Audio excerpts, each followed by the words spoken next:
don't need this on, do I?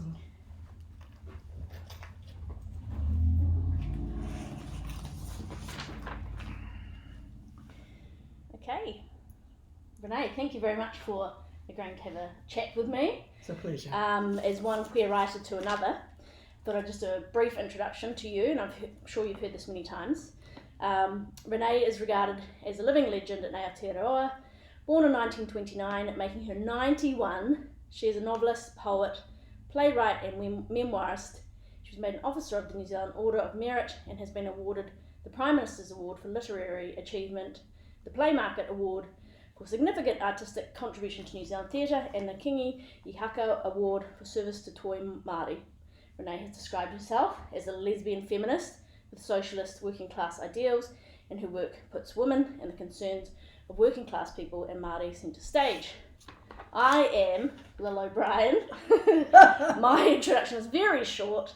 I wrote a memoir, Not That I'd Kiss a Girl, which was published this year, and I'm 36 years old, and I describe myself as a really huge lesbian with a passion for lesbian pop culture and being super gay at all times. Renee, it's my honour to get the chance to talk to you today, not only because you're a hugely important person in New Zealand literature, but being able to talk to you as one queer woman to another. So thank you. I think sharing our stories is really important. So I'm going to start with a question that's a bit of a curly one potentially, but answer it as you will.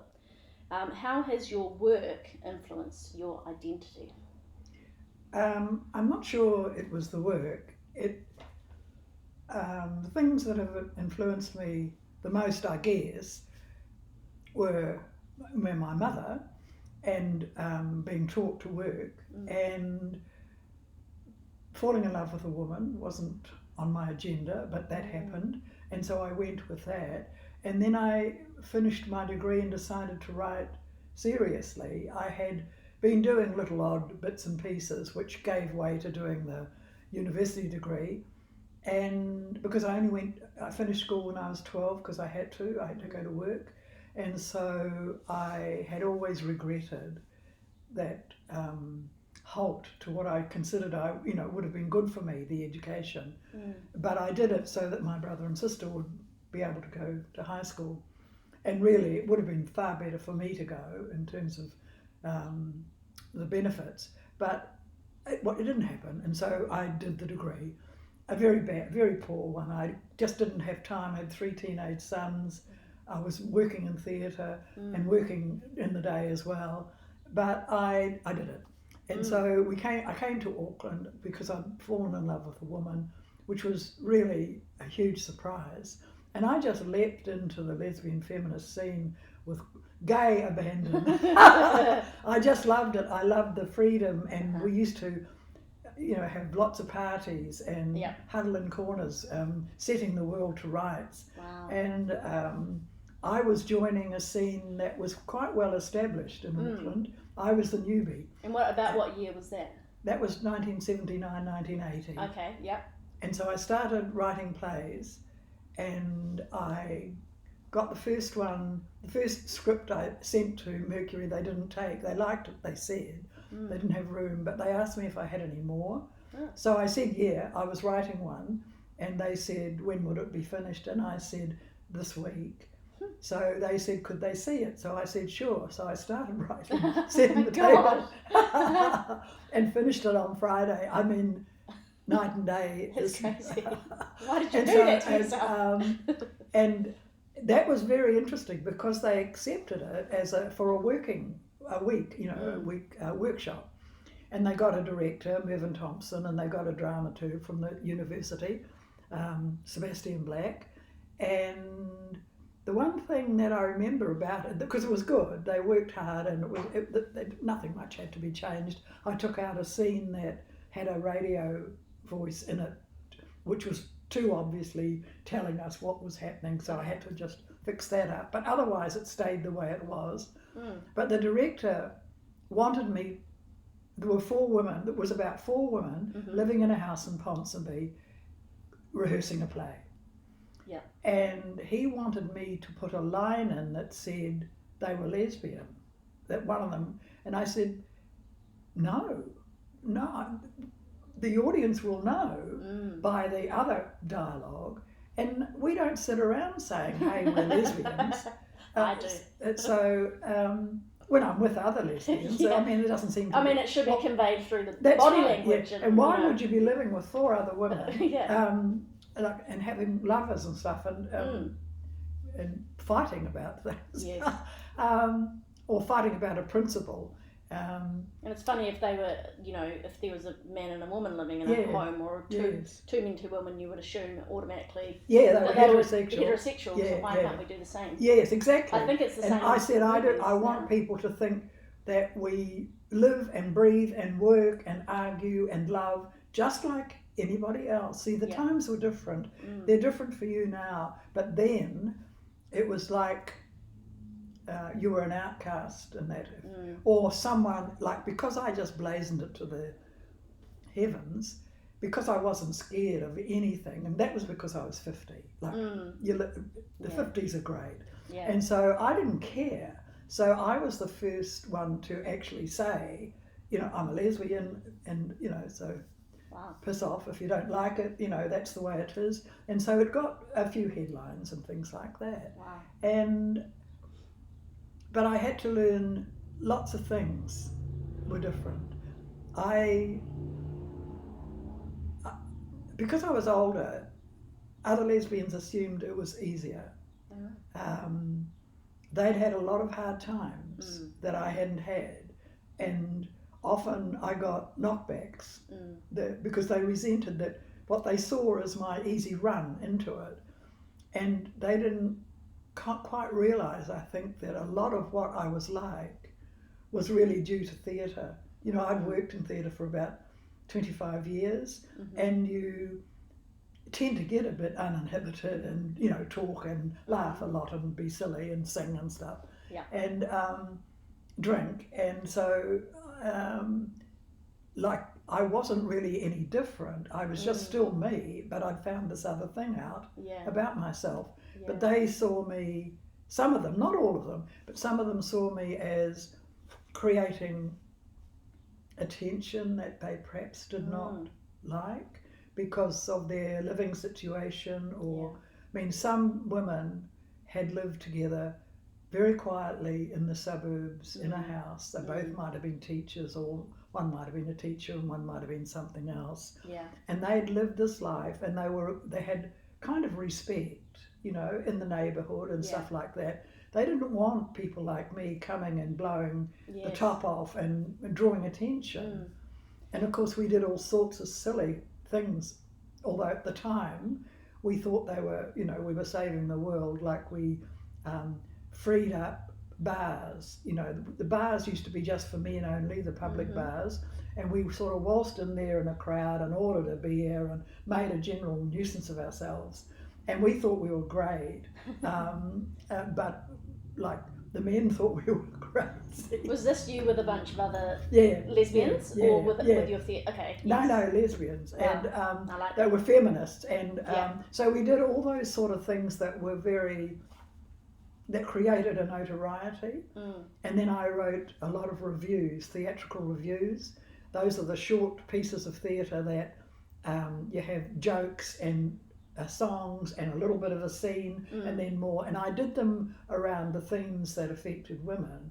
Like the first one was called "What Did You Do in the War, Mummy?" And it was thinking the war between the sexes. At that time it was fairly blatant. And then I did another one called "Asking for It," because that was the thing. If we were ever raped or attacked or anything, we were asking for it because we had short dresses, or we had too much makeup on, or we were walking somewhere we shouldn't be walking, the whole damn 9 yards. And so I did a lot of things. I did a review called the MMP show, and it was menopause, pregnancy, and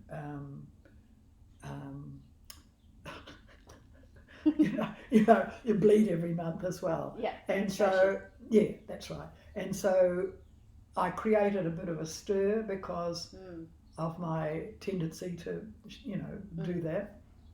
And then we used to do the review, and then we would finish, and there'd be half an hour or something of talk, Yeah. where I would talk and or we would sing songs and it was a lot of fun. It was very tiring, but it created a stir. And then Broadsheet, the feminist magazine, had their 10th anniversary, and they wanted me to tour a play, a review that I'd written. And so we toured all around the country, and that was when I learned I had something to say that people were interested, women were interested in. They came out. It was the best, well, one of the very best experiences of my life. We had no idea what we were doing. We were 6 of us in a van with some guitars and some clothes, and we went to all sorts of places you would not go. You wouldn't do it nowadays because it wouldn't pay. And it didn't pay then, but we didn't know that. So we went to little places and big places. We went to Reefton, which was in a very poor state at the time. And I was stupid enough to do mixed audience shows and women only shows. And in Reefton, we got, I think it was 23 or something women who came on this night and sat in there, and look, it was just like I'd won an Oscar, because in a small place like that, well, I mean, we did the mixed as well, and that was, I think, just about full. But did it change the performance, do you think, knowing that it was a woman's only? Yeah, I think in a way, I think it did. And I had this scene. The other cast, the 3 of the cast would be on the stage, and they'd be each side, and they'd say, "Is it a bird? Is it a plane?" And then they say, "No, it's Super Dyke." And out Jess would come, and the audience would just go up. Yeah. And it didn't matter whether they were, the audience was heterosexual or lesbian. They just all loved it. And she would come out and she'd play something on her guitar. And why do you think that even straight audiences reacted so positively, even at a time when it was alive? Okay. It was the liveliness, and it was all about women. Like, it wasn't only about lesbian women, it was about all women. Yeah. And because not only lesbian women get beaten, like there's no, there's no divisions in terms of the treatment that women get. And so, it was amazing, really. The houses were packed. It was a very, very cold night in Christchurch when we did it here, and we wanted to shut the doors of the hall, and the audience wouldn't let us shut, because there were people outside who wanted to hear, even if they couldn't see. And when we went out to do that first scene, there were 4 nuns sitting in the front, because one of our members had been taught by one of them, and the others were there, because they, and I thought, oh, Christ. But afterwards they waited. One had been the Reverend Mother in charge of the school, and the other one had been the teacher of one of them, and they waited to say, and the woman who'd been teaching the actor said, "Keep it up." Wasn't that? Because we were talking about rape and stuff like that, and what needed to be done. So that tour convinced me I had something to say. Yeah. And from then on, I didn't care about anyone or anything. I just wrote what I wanted. And so it sounds like your work taught you had something to say, and that influenced your identity. I think it was the audiences. Oh, well, yes, you're right. In a way, it was the work, because the work appealed to the audiences. It was the right time for someone to come along and say, "Look, I'm sick of all this, other stuff that doesn't give women any space at all." And I mean, I can confidently say I'm probably the first one, I might even be the only one, who's ever talked about how you insert a tampon on stage. Wow. And honestly, they would not stop laughing. It was, because I was outside smoking. I used to smoke in those days. I was walking up and down anxious. I get very anxious, and I heard this noise. I didn't really know it was laughing, and I thought, what the hell are they doing? Are they storming the stage or something? And went on and on and on, and the actor told me afterwards she was waiting to say the final line to this little bit. Yeah. Like, and she was reading off a paper that you got in with tampons, and the last line was, so insert the tampon, and all she was waiting for was, she had a leg up on the toilet. So she'd followed the instructions, and the women in the audience would not stop laughing, because they all remembered their own experiences. And then it was half time, they finally stopped laughing, and she finally inserted the tampon, and they stopped laughing, and Greg McGee came out. He was another playwright, and he said, don't worry, Renee, you've got them. Which was so nice. That's amazing. People are just so desperate to see their lives, their real lives represented in all kinds of ways. And I'm totally sure that no one has ever, and I don't know if they have since either. It's it was a particular time. Inserted a tampon on stage? Yeah. Or, no. I mean, I think of the vagina monologues and how popular that was, and that must have tapped into a vein of women wanting to talk about happened to things. look And that at was the recent, not that at the little ago. piece of paper you got in the thing, and how it was 1, 2, 3, 4, something like that, and it gave you the instructions if you were new to it. So I just recreated this little scene where these 3 girls were very new, very young, and one of them had got her period, and the other 2 were hanging around because they didn't know they hadn't had theirs yet, and so they were all in the toilet, and she was reading the instructions, and it was funny. But on the other hand, it happens to half the population. I've got a new idea. How about we teach people how to use a dental dam? Because I'm not sure if many lesbians use those. They're horrible things. Yeah. So it sounds like, I was going to ask you, one of the questions was, what was your most controversial piece of work? But maybe that you can't really pass one out from your whole body of work. No. Well, I think all of the reviews were fairly new. I don't think anyone had talked about the medical profession and its attitude to women, it's dealing with women, which was, there's a history of people being just labelled nervous and, dismissed, and that kind of thing, which I don't think anything I did has fixed that, but it certainly opened up the idea that you can discuss anything in a play, and you can, and if you do your homework and do the research, you can do scenes. And I was on a roll anyway, and it was all sorts of fun. Sometimes it's easier to change minds when you're not directly trying to talk to someone to change minds. It is. I'm convinced that theatre is one of those places where you can, if not change, at least make people think just by the way you present a performance. And because I was directing them as well, we could do whatever I wanted, and it was a good kind of thing, the review, because it wasn't really like a play. It was just kind of a couple of skits and music in between and all that sort of thing. So you could do it, and I got a group of women who were very talented and hardworking. And we all believed in what we were doing. Did you ever have a bad reaction from an audience, or what was kind of the no?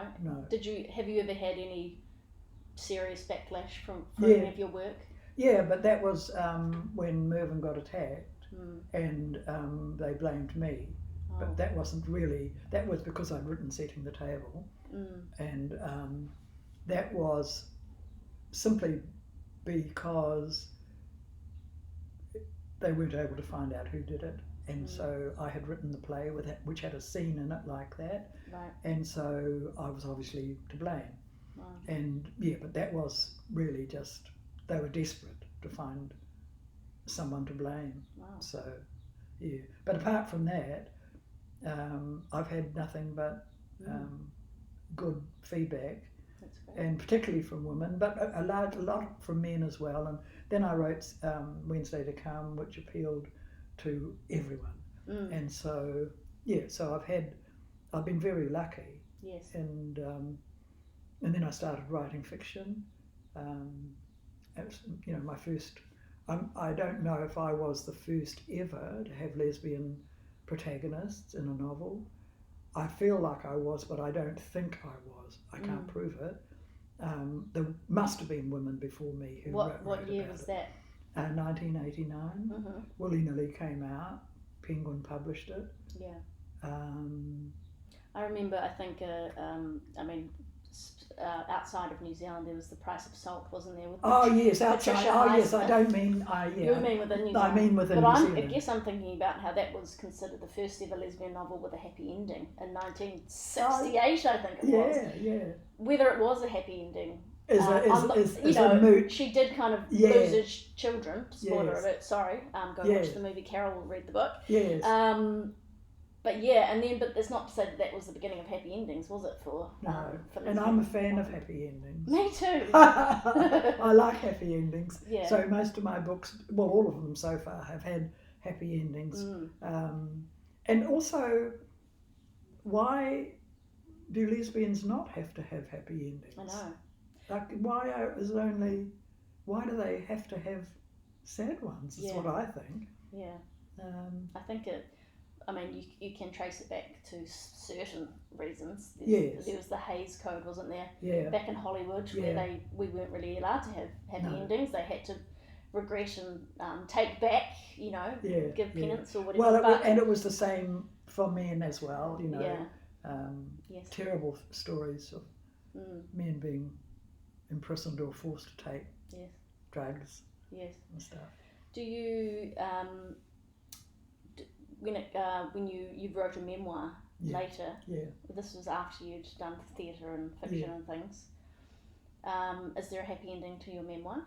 And how do you write a happy ending in a memoir when your life's still going? Well, I'd quite like to know that too. No. But you can be living a happy, fulfilled sort of life. And while it never entered my head I'd live this long, here I am, and I'm doing exactly what I want to do. I mean, I can't see very well, but excuse me, I'm just going to. Sure. But everyone gets something, and but I can still work. I've got this big screen linked to my Mac Pro with big type on it, and so I can still work. I mean, what more can I want? And I have friends. I was very intelligent, shall I say, or just happened to be old. But when I went to Auckland, I was 50, and I was a lot older than a lot of other lesbians that became friends. So now that I am old, they're not really old at all. Like, they're in their 60s and 70s. Yes. So I've still got those people in my life. Yeah. And I think it's really important. I went and spoke at the Auckland Lesbian Business Association a couple of weeks ago, ALBA. And, lots of the women there are in their 80s, 70s and 80s, and I always had seen them as quite intimidating. But it was just so rewarding. And they talked about how they said, one of them said that she thought it was harder for queer women now, which was quite surprising to me, because obviously things weren't as acceptable back in the day. But she said at the time we had a community and we all hung out together and we stuck together, and now I see young people that don't have a community and are searching for that, and that was really interesting to me. It is, yeah. When in the 80s we were looking for older. We couldn't find really many older ones, but there were two in Wellington. And we came down from Auckland to meet them. Yeah. They were in their late 70s, I think, and they'd been together for about 40 years or so. It was a very special kind of visit, because there were just none around, and now there's quite a few of us, I think. Yeah, I think that's beautiful, the way it was like you had a connection before you even had met people. And it makes me think of, because I'm quite a connector in my group of friends, that when people are moving back from overseas, their friend might go, oh, I've got a lesbian friend, Lil, you should meet her. Yes. And so I will go and meet this person, just Yeah. To kind of give them like a soft landing with other, people who are queer like them, and that's kind of cute as well, I think. And there is that thing that bonds us together, sometimes for better or worse, I think.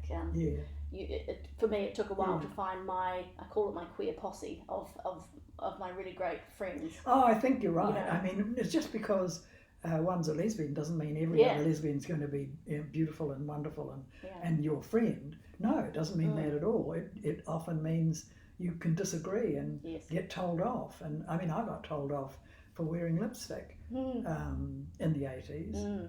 And I just said, well... Yeah.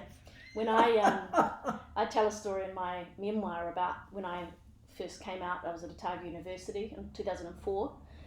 So I was 19, and I went down. They had a monthly queer night at the university bar underground, and I went down the stairs, and the bouncer stopped me and said, "You do know what's going on down there, don't you?" And I was like very taken aback. I knew what he meant.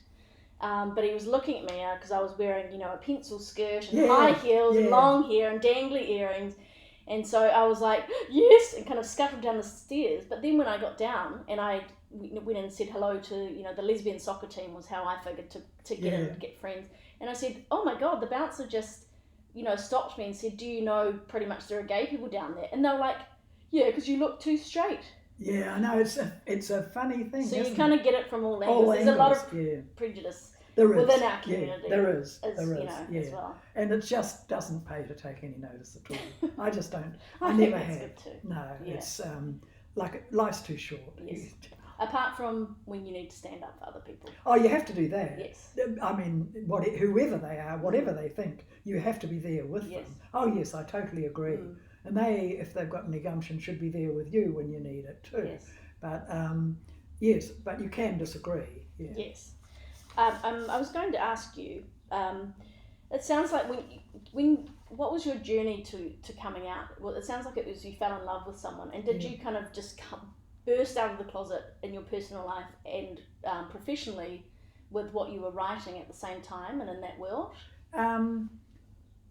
It took a little while actually because I didn't really believe it, and so I had to tell my husband and leave. And I've written a little scene in the memoir what happened, but once I made up my mind, I didn't really look back. It wasn't. And I didn't really fly into the new relationship instantly. Well, we took a first time a lesbian has not done that.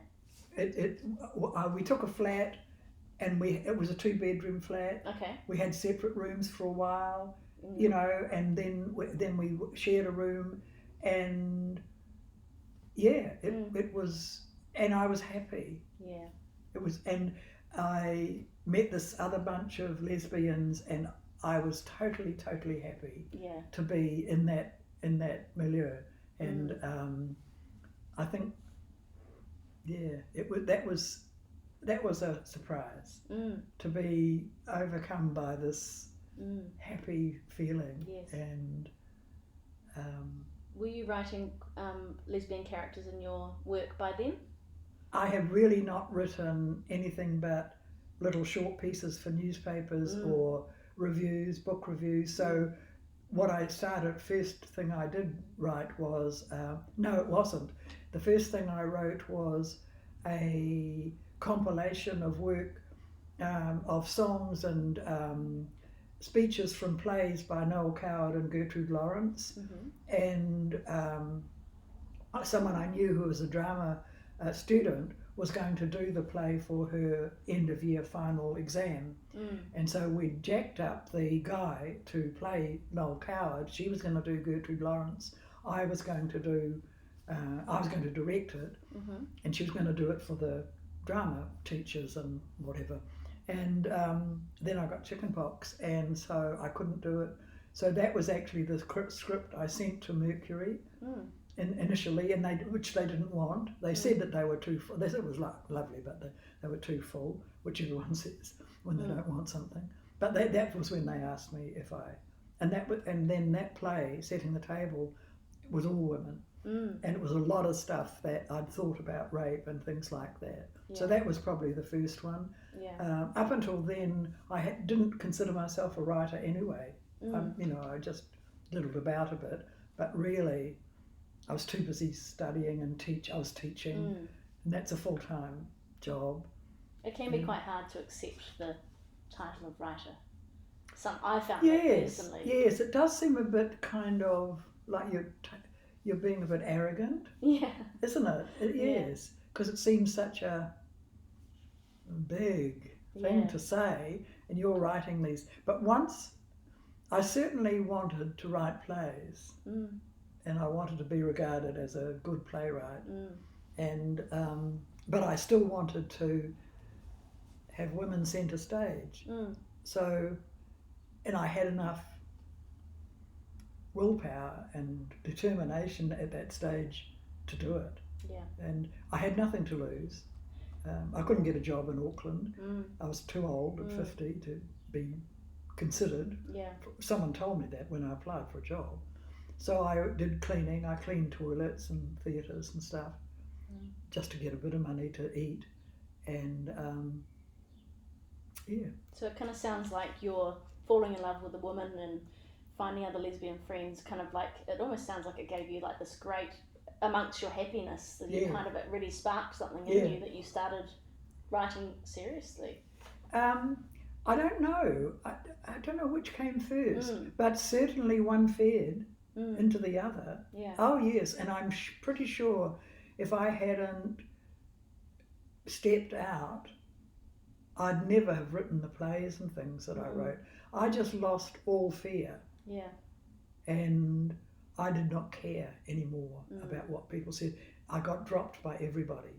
Everyone who'd been my friend before, or thought they were, except for one woman, bless her. Everyone else dropped me. They made a point of it, and so I could have been quite alone, but I wasn't, of course. That's actually got some parallels with me, because when I kind of went through quite a process of coming out, and I did a lot of research quite methodically, library books, and I finally found a coming out group, and then I went overseas and I tried out being, openly bisexual at the time over there. And then I came back, right, I'm ready to do this. And I came back to Otago University and I came out to all my friends. It was very triumphant, and I felt so heady with power. And I was like, oh, I'm gay. And it was just really in the forefront of my mind, and I dared anyone to give me shit about it. And I felt very, very powerful. But then I accidentally outed myself to my parents a few months later. And they really, they didn't react well. We lost our relationship and they told me to get out. But it was almost like I was so full of my own personal power at that time, and so happy with having found that queer identity, that yes, it was devastating, but it just kind of, I didn't want to let it stop me, and I felt like the most authentic version of myself, and that's really powerful, I think. Did they come round, or? In some ways, we just never talked about it. That's the problem. We haven't talked about it for 16 years. No. They did eventually meet my girlfriend after we'd been dating for 6 years. And then they thought everything was okay because they'd met her and they liked her. But for me, having never acknowledged all the ways that I was silenced and had to be the perfect daughter around them and not bring up controversial topics, it was just, I didn't like having to be, a black and white version of myself. And then I published a book about it and I blew them all out of the water. So you just, Well, my brother and sister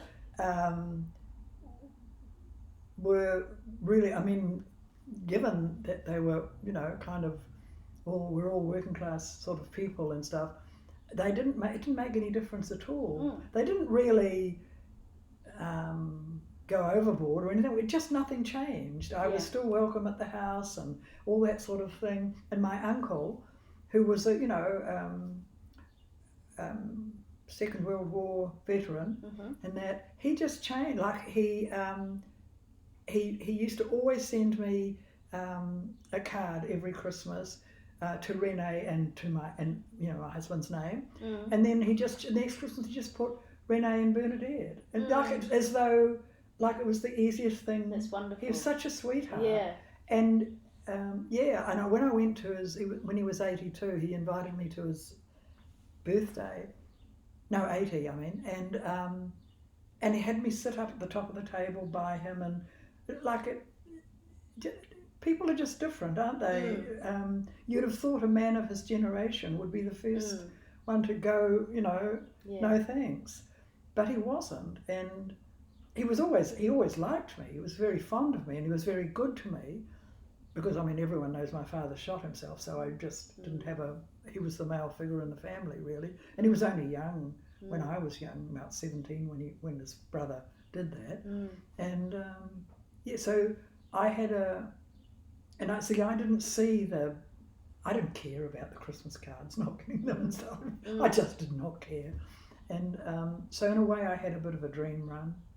I got a bit, of flack from other lesbians who wanted me to change and not wear lipstick and all that kind of thing, but isn't that an unusual story? You didn't get too much flack from the wider world, but you got it from other. Well, because I was who I was, yeah. and because I wouldn't shut up, yes, and I was out on the streets doing all sorts of shouty things and shouting out about rape and stuff like that, and the sentences that were given, which were laughable, and they still are.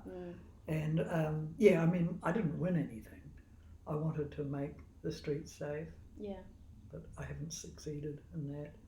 We didn't succeed in that, and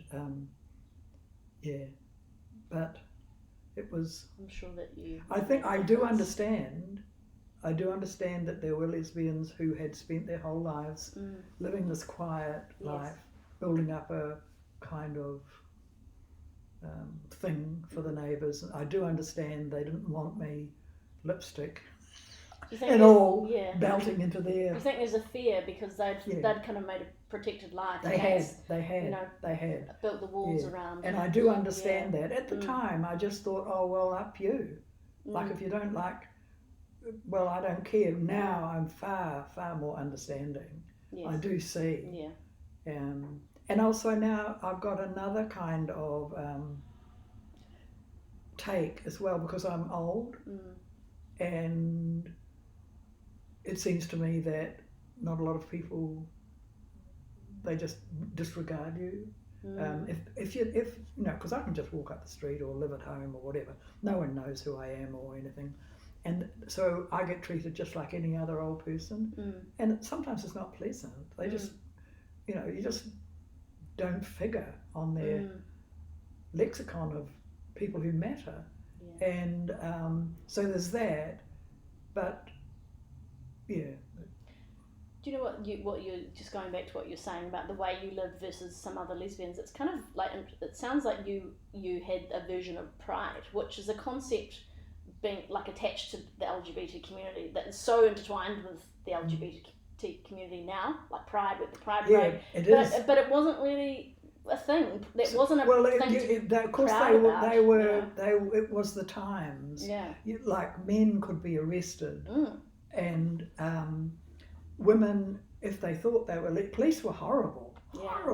They would pick up women they thought were lesbians for no reason whatsoever, and they would be strip searched and humiliated. I don't blame the lesbians who thought I had a big mouth and should shut up. I don't blame them at all, because they had lived a life for a long, long time before I bounced into it. Yeah. And they're trying to stay safe. And they wanted to be safe, and they thought I was making them unsafe. And I was totally heedless of that. I had until I got a bit into the community and thought about it a bit more. Of course I then did. But at first it was all so wonderful, and I just didn't care, and da-da-da-da-da. Yeah. And you could really, there's something to be written about that now, now that we're safer perhaps. I'm not sure about that now. People can still be attacked, and that's simply because they are lesbian. some men still think one good fact, and you know, she'll know the difference.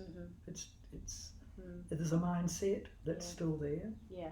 And I think I can see that attitude still now, whereas like people are still coming out later in life at the in 2020, and I guess I can see that feeling of, well, I had to come out when I was a teenager and I had to go through all this stuff and we weren't as accepted back then, and then here you are, you've had heterosexual privilege your whole life, and now you're coming out at That's age what they said to me. 35 or 40 or whatever, and you didn't have to deal with all the shit that we had to deal with. So I can kind of understand that mentality, but I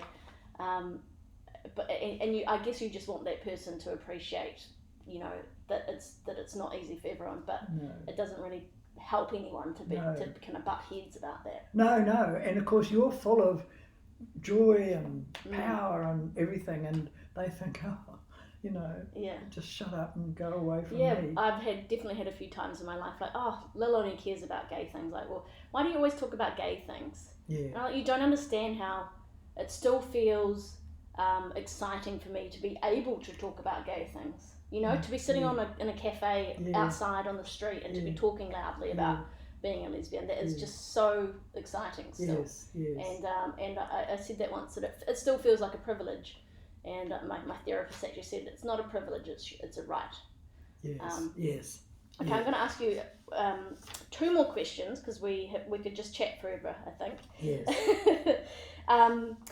You said in an interview for The Hui in 2018, writing has been a great source of joy and irritation and anger and total pleasure. You've also said that writing is instinctive to you and it's coming home. So I wanted to ask, do you think that writing is always intensely personal or vulnerable, no matter what the subject matter is? Oh, yes, because you're sticking yourself on the line, aren't you? Yes. Oh, yes. No matter what, if you're writing fiction or whatever. Yeah, exactly. Even if you're just writing a little piece that might appear to be mundane about some little thing they might have asked you to do for the local paper or something like that, it's not the same. You don't feel quite as strongly, but you're still putting yourself out there. Yeah. And it's a very risky business, but it's not something I'd stop.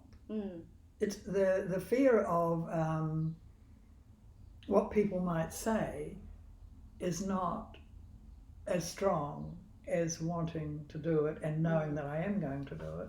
And just, I like to hell with everyone. Knowing that you are going to do it. Yeah. I felt the same. I've been asked a few times, and I think memoir writers get asked a lot. How do you deal with, you're writing about real people, and, hurting other people's feelings, and I say the best advice I ever heard was, wait until they're dead. But if you don't have that, I think I actually was never really worried about. I was worried about hurting other people, but I was actually never worried about putting myself out there, telling my own stories and the ways I was a mess or did bad things. And ultimately, like in publishing my memoir, I knew that it would be really bad for my relationship with my parents. But I just knew. I also knew that I was going to do it, no matter what. I really only treated my sons in the book their years when they were little. I didn't speak much about them when they were older because I figured that was their lives. But one of them said to me, really just recently, how glad he was what I'd written about his father. And I don't know whether he thought I was going to be horrible or what. I suppose he could have thought that. But he said it was great the way you wrote about Dad in the book, and so that was very pleasing because I didn't make out he was like a hero or anything like that. But the little scene in the book where I'm leaving, and he's sitting there is although I say it that shouldn't, it's quite a good scene, and so it was really good to hear his son say thanks for that. Yeah. And although that wasn't in my mind when I wrote it, of course, I just was writing what I saw as the truth. Yeah. But that's so, and they'd be the only ones I care about. I don't care about what people think and I mean I've had some terrible things said when I was younger, but you know, I don't care. I really don't care. I think once I made the decision, it was so out of left field that nothing seemed ever as bad or as big a step. Yeah. And so if people, and I've always had a bit of a big mouth and always, you know, sort of called lippy because I talked about things and or resented things.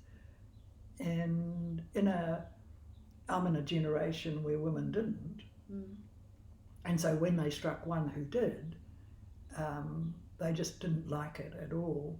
So I probably had a big mouth before I came out as a lesbian anyway. Yeah. Yeah. So it sounds like, going back to the first question, that your identity, not as necessarily as a queer woman, but just your very personhood, Yes. who you are, your personality, influenced your work a lot of it. Yes. And the need to do that kind of and work. also not being scared to speak out about what I saw.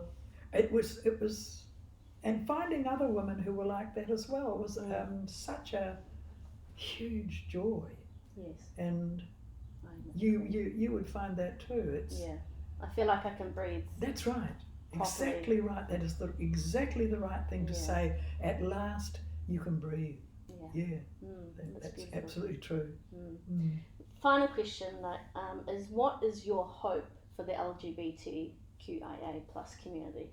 I want them to grow and thrive and be happy. I just want them to be happy. And I know that some people have got huge hurdles, and I know that they get a lot of shit and that, but just when that happens, just think of me. I'm in the little wee place in Otaki, and I just think they're fabulous. Yeah. That's beautiful. Yeah. Oh, that makes me emotional. Thank you, Renee. A great pleasure. Thank you. Thank you. Oh, that was lovely. Good. It was I good. didn't ask half my questions. I think you just chatted. Oh, probably because I talked too much. No, I love it. That was great. I mean, yes, I'm not an interviewer, so I'd much rather just have a chat. That's so cool. Yeah, that was amazing. Yeah, that's It good. does actually make me feel emotional to talk about when you said that, you know. Oh. Yeah, I don't know why. And just saying, you know, do what you need to do and keep writing. Yeah. I'm not sure if this actually recorded.